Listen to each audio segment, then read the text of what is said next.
আপনি অতীন্দ্র কাকে প্রধান প্রতিপক্ষ হিসাবে দেখছেন? আপনার সাথে কার লড়াই হবে? প্রতিপক্ষকে নিয়ে ভাবছি না। কলকাতায় দুই ঘোষ এবার বাজিমাত করবেন, একজনের নাম কুণাল ঘোষ আর একজন অতীন ঘোষ। মানে আপনারা কি ভোটের আগেই জিতে গেছেন? না না, কখনোই না। ফলাফল ঘোষিত না হচ্ছে ততক্ষণ কখনোই আমি জিতে গেছি কথা বলতে পারবো না। রাজ্যের সব কেন্দ্রেই স্পেশাল ইন্টেন্সিভ রিভিশন হয়েছে। এই নির্বাচনে সেটা কি প্রভাব ফেলবে? বিরাট বড় প্রভাব ফেলবে।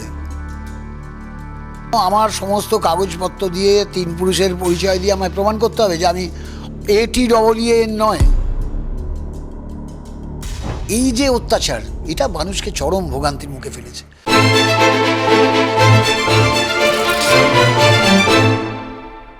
2026-এর বিধানসভা ভোট আর তার জন্য প্রচার পর্ব শুরু হয়ে গেছে রাজ্যের সব প্রান্তেই। শাসক দল বিরোধী দল সকলেই প্রচার করছেন নিজেদের মতো করে, মানুষের কাছে নিবিড় জনসংযোগে যাচ্ছেন।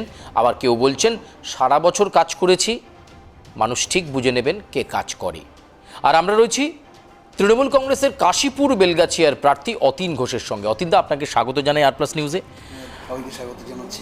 দল আবার আপনাকে টিকিট দিল, কারণ ৭৪ জন সিটিং MLA এবার তৃণমূল কংগ্রেসের প্রার্থী তালিকায় জায়গা করে নিতে পারেনি।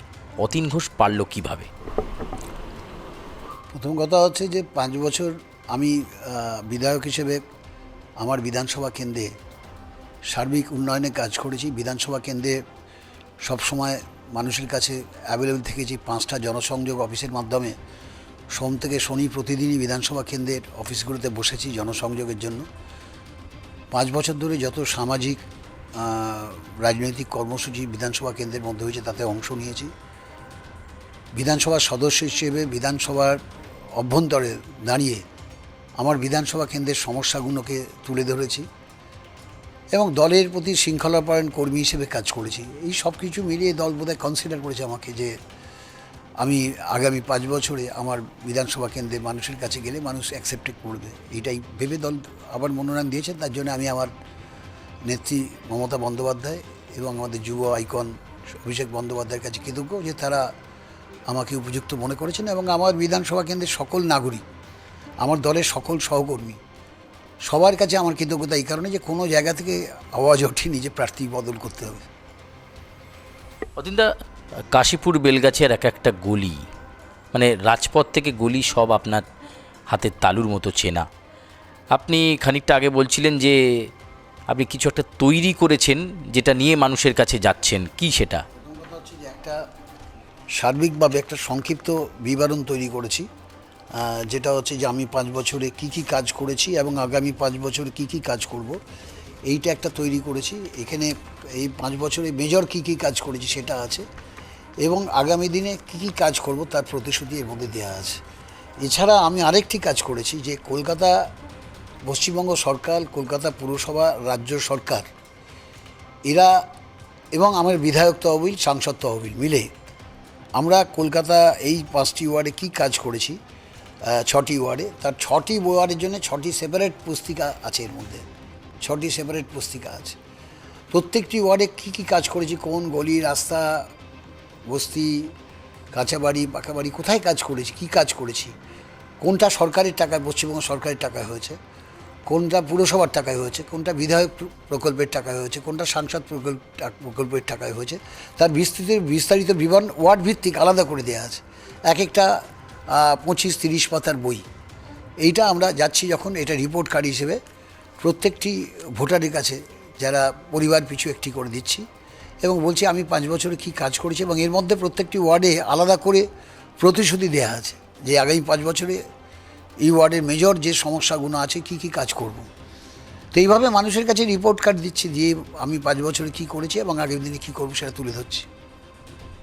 নির্বাচনী লড়াই যখন যতই চেনাগলি রাজপথ হোক, গণতন্ত্রের এই বড় উৎসবে আপনার প্রতিপক্ষ আছে, ভারতীয় জনতা পার্টি আছে, বামপন্থীরা আছে, কংগ্রেস আছে। আপনি অতীনদা কাকে প্রধান প্রতিপক্ষ হিসাবে দেখছেন? আপনার সাথে কার লড়াই হবে? আমি 50 বছর, প্রায় 48 বছর সক্রিয় রাজনীতি করছি। একদম স্কুলে থেকে কলেজে ঢোকার মুখে আমি রাজনীতিতে এসেছি এবং ৭৭ সাল থেকে আমি নির্বাচন প্রক্রিয়ায় অর্থাৎ বুথে বসা অংশ নিয়েছি। 85 সালে প্রথম পৌরসভা নির্বাচনে দাঁড়িয়ে কাউন্সিলর হয়েছে, আজ পর্যন্ত সেই কাউন্সিলর আমার কন্টিনিউ আছে। তো উত্তর কলকাতার রাজনীতিতে একমাত্র যে কংগ্রেসের প্রার্থী, তিনি আমার পুরনো সহকর্মী, কংগ্রেসে থেকে গেছেন। আমরা যখন তৃণমূল করি তিনি আর তৃণমূলে আসেননি, কংগ্রেসে গেছেন, তাকে আমি চিনি। বাকি দুই প্রার্থীদের আমার সাথে ঠিক ভালো করে পরিচয়ও নেই এবং উত্তর কলকাতার সামাজিক রাজনৈতিক প্রেক্ষাপটে তাদের খুব একটা বড় ভূমিকা আমার চোখে পড়েনি। হতে পারে তারা তাদের মতো করে ভূমিকা পালন করেছেন। ফলে আমি বা প্রতিপক্ষকে নিয়ে ভাবছি না, আমি ভাবছি যে মানুষের আমার যে সমর্থনটা সেটা আমি গতবারে যা পেয়েছি, 36,000 ভোটে জিতেছি। 5 বছর নিরবিচ্ছিন্নভাবে নিরলস একজন কর্মীর মতো কাজ করেছি। ফলে আমার লক্ষ্য হচ্ছে যে ব্যবধান বাড়িয়ে আরও বেশি ভোটে যেতে হবে। অতীতে আর একটা প্রশ্ন, সেটা হচ্ছে ইতিমধ্যেই তৃণমূলের সমর্থকরা তো বটেই, যারা রাজনীতি সচেতন মানুষ পশ্চিমবঙ্গে তারা বলতে শুরু করেছেন যে কলকাতায় 2 ঘোষ এবার বাজিমাত করবেন। একজনের নাম কুণাল ঘোষ আর একজন অতীন ঘোষ। মানে আপনারা কি ভোটের আগেই জিতে গেছেন? না না, কখনোই না। দেখুন, মোহনবাগানের সাথে কোনো ছোট টিম, খিদিরপুর অথবা উয়ারির খেলা হয়, ইস্টবেঙ্গলের সাথে কোনো ছোট টিম, স্পোর্টিং ইউনিয়ন্স বা কারোর খেলা হয়, ধরুন টিমটা 5 গোলে এগিয়ে আছে, কিন্তু যতক্ষণ না 90 মিনিট হবে ততক্ষণ তাকে বিজয়ী ঘোষিত করা যায় না। আর তিনি বলতেও পারেন না আমি জিতে গেছি, কারণ মাঝপথে যদি বৃষ্টি এসে খেলা অ্যাবেন্ডন হয়ে যায় তাহলে কিন্তু খেলাটা অমীমাংসিতই থাকবে। তো ফলে যতক্ষণ না নির্বাচন প্রক্রিয়া সম্পূর্ণ হয়ে ফলাফল ঘোষিত না হচ্ছে ততক্ষণ কখনোই আমি জিতে গেছি কথা বলতে পারবো না। তাহলে যারা ভোট দিয়ে আমায় জেতাবেন তাদের অপমান করা হয়। অতীতে এসআইআর আবহ, রাজ্যের সব কেন্দ্রেই স্পেশাল ইন্টেন্সিভ রিভিশন হয়েছে, আপনার কেন্দ্রেও অনেকে কাটছাট গেছে। কি মনে করছেন এবারের এই নির্বাচনে সেটা কি প্রভাব ফেলবে? বিরাট বড় প্রভাব ফেলবে। যেভাবে এসআইআরের নামে নির্বাচন কমিশনকে সামনে রেখে রাষ্ট্রীয় সন্ত্রাস হয়েছে, সাধারণ মানুষ তাদের নামগুলো, তাদের ভোটার লিস্টের নামগুলো আর্টিফিশিয়াল ইন্টেলিজেন্সিতে ফেলে দেওয়া হয়েছে। ধরুন আমার নাম অতীন, ATIN, হয়ে যাচ্ছে আর্টিফিশিয়াল ইন্টেলিজেন্সিতে ATEEN। সেটা লজিক্যাল ডিসক্রিপশনতে পড়ে যাচ্ছে। কেন? আমাকে তার জন্য আমার সমস্ত কাগজপত্র দিয়ে 3 পুরুষের পরিচয় দিয়ে আমায় প্রমাণ করতে হবে যে আমি ATEEN নয়, আমি ATIN। এই যে অত্যাচার, এটা মানুষকে চরম ভোগান্তির মুখে ফেলেছে। ফলে আমি বিশ্বাস করি যে মানুষ এই যে বিজেপির রাজনৈতিক ক্ষমতা দখল করার জন্য সাংবিধানিক প্রশাসনকে ব্যবহার করে যে জঘন্য চক্রান্ত করেছেন, যার মধ্যে সাধারণ মানুষ, হয়তো ওদের ভোটার আছে, যারা তৃণমূলকে সমর্থন করেন এরকম ভোটার আছে, তারাও হ্যারাস হয়েছেন, তারা এটার প্রতিবাদ করবেন। সেই প্রতিবাদ বিজেপির বিরুদ্ধে যাবে। আপনার কাছে শেষ প্রশ্ন, জয়ের ব্যাপারে কতটা আপনি আশাবাদী? আমি আত্মবিশ্বাসী এই কারণে যে আমি কাজ করেছি, শুধু তাই নয়, কী কাজ করেছি রিপোর্ট কার্ড মানুষের কাছে দিচ্ছি।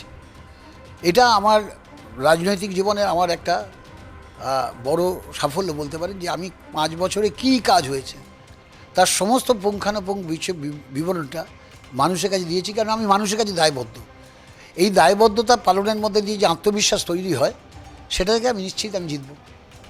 ধন্যবাদ আপনাকে অতীনদা। আমরা কথা বলছিলাম কাশীপুর বেলগাছিয়া কেন্দ্রের তৃণমূল কংগ্রেসের প্রার্থী অতীন ঘোষের সঙ্গে। তিনি বলছেন 5 বছর কি কাজ করেছি আর আগামীতে কি কাজ করব, দুটোরই রিপোর্ট কার্ড আমার কাছে রয়েছে, আর তা নিয়েই মানুষের কাছে আমরা যাচ্ছি।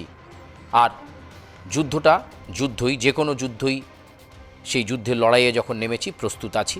মানুষের প্রতি আস্থা রাখছেন তৃণমূল কংগ্রেসের প্রার্থী। ক্যামেরায় কৃষ্ণেন্দুর সঙ্গে সুচারু, আর প্লাস নিউজ, কলকাতা।